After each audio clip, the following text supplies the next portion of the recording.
Once the RPMs get up there, it has some really good acceleration. One of the things that I noticed immediately as soon as I got in this vehicle and started driving it, I mean, just getting out of the driveway, was how bouncy it is. It's very bouncy and high center of gravity, and it just feels like you're just, it's not, I guess it's a little bit boaty, but mostly bouncy. So it takes the bumps, like jarring bumps, and turns them into bouncy bumps. So it rides pretty good at high speeds, but going, you know, just kind of going slower or whatever, it just feels like you're just bouncing around. And if you're not accustomed to driving a vehicle like that, like a truck, a lot of trucks are like this, especially heavy duty trucks where they have a really stiff suspension system, and without any load on them, they're very bouncy. That's the way that this one kind of feels. It kind of feels like one of those heavy duty trucks that's just really bouncy because it has a really stiff suspension.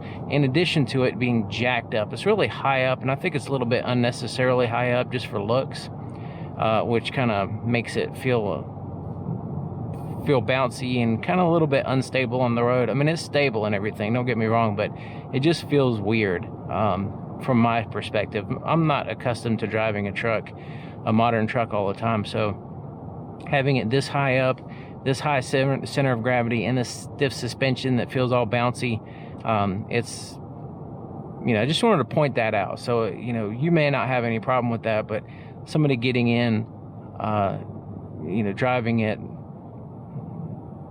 if they're not accustomed to that type of behavior from a vehicle, may find it a little strange, like I did. The engine just turned off. That's part of the auto start stop feature. So just while I'm sitting here holding the brake, the engine will be off. As soon as the light turns green, I let go of the brake, it starts right back up. It's not a feature, I'm not a fan of that feature. So what I do typically when I get in the vehicle is I turn it off. You have to turn it off every single time you get in. It doesn't memorize your setting. It's a little windy today, so you might hear some wind noise, but in general, this is a very quiet truck. It's very quiet. They did a good job of insulating the engine bay and the outside sound. They did a really good job, I think. It has really good visibility. So the stance off the ground does help with, you know, seeing over top of other vehicles. You get a good clear shot of the road, which is nice. The only drawback on the visibility that I've seen so far is just these large side mirrors, and the pillar here kind of get in the way sometimes going through parking lots. But other than that, I mean, looking over my shoulder, the rear glass and all that stuff, it's good visibility, I think.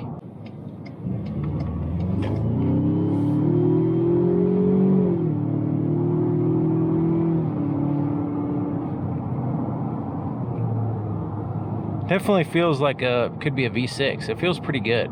4-cylinder turbocharged EcoBoost. Has plenty of power. You don't want for power as far as, you know, merging and get out on the highway and getting up to the speed and everything.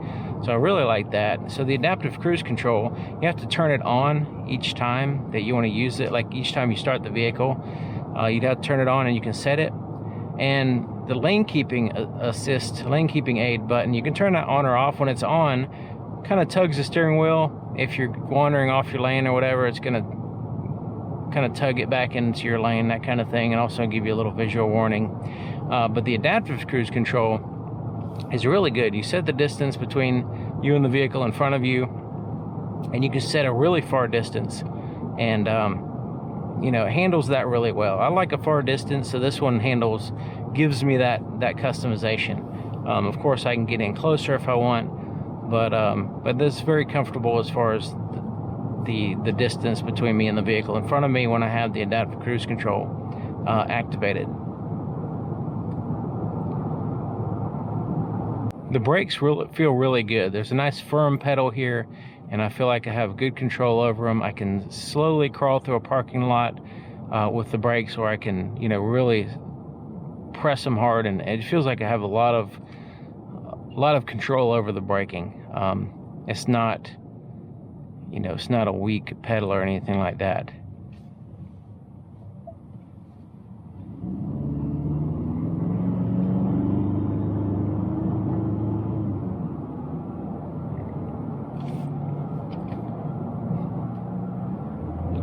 When I put it down in this sport mode, it does hold a higher RPM range with the 10-speed transmission to stay in that power band a little bit better. Will significantly reduce your fuel economy, but so it's not something. And also, just in normal mode, it just feels better to me. And most vehicles feel better in normal mode. I feel like I can get the same power and everything. It just feels like more, just a better feeling experience with plenty of power and all that stuff in just normal mode. Almost every vehicle.